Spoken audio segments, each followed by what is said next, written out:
President Trump signing an executive order to cut funding to public broadcasting.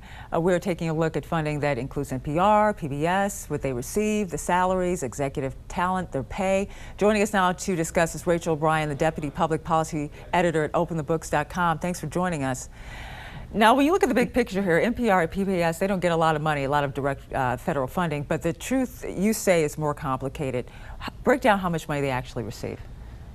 Yeah, so this executive order was just signed yesterday by the president, and it instructs the Corporation for Public Broadcasting and other federal agencies to cease federal funding to NPR and PBS and some other news organizations. So PBS's tax return shows almost $23 million from the Corporation for Public Broadcasting. That's the nonprofit that directs federal funds to these media stations. So that's just over 8% of PBS's $272 million that it gets in grants and contributions.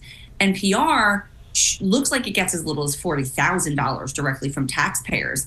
That's less than 1% of its $100 million that it gets in total in grants from all parties. But local radio and TV stations, they get most of the CPB's $535 million budget. They then take at least a quarter of that money, radio stations, and they use it to pay for national shows for NPR. So they pay for Morning Edition, Wait, Don't Tell Me, all the others. So NPR reported almost $100 million from those programming fees last year. So they don't just get the $40,000 directly, they get almost $100 million in taxpayer funds funneled through those local radio stations. Well, of course, they pay some pretty big salaries to executives and big name talent, which is typical. What did you find? Yeah, so PBS CEO Paula Kerger, she earns almost $1.2 million. 3 other PBS employees make over $500,000. Another 10 people make more than $300,000, and that's including Celia Loving. She earned almost $400,000 as the senior VP for diversity, equity, inclusion. We know the Trump administration has cut those positions.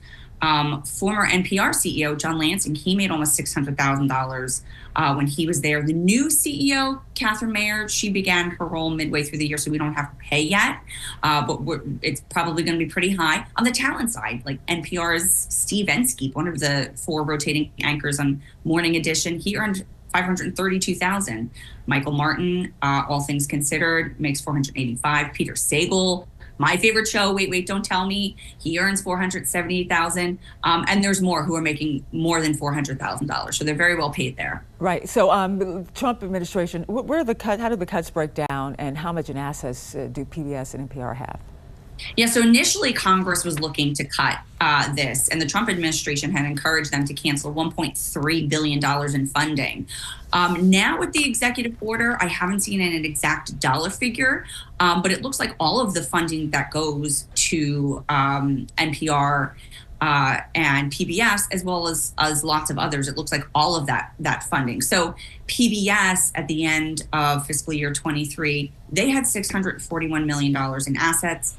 NPR at the end of the same year, $389 million in assets.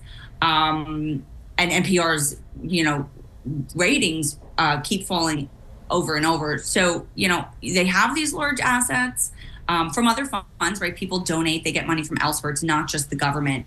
Large assets, low ratings, but they keep receiving these funds. So, and just a point of order for people who are want to defend Elmo and Cookie Monster, they moved on from the public airwaves. Their streaming home is on Max, and they're currently seeking to go to the highest bidder, a new contract with the highest bidder. So they're not even on PBS anymore. I remember watching a lot of editorial programs on PBS that were very educational. Yep. Deputy Public Policy Editor at OpenTheBooks.com, Rachel O'Brien, thank you for joining us. Thanks for having me.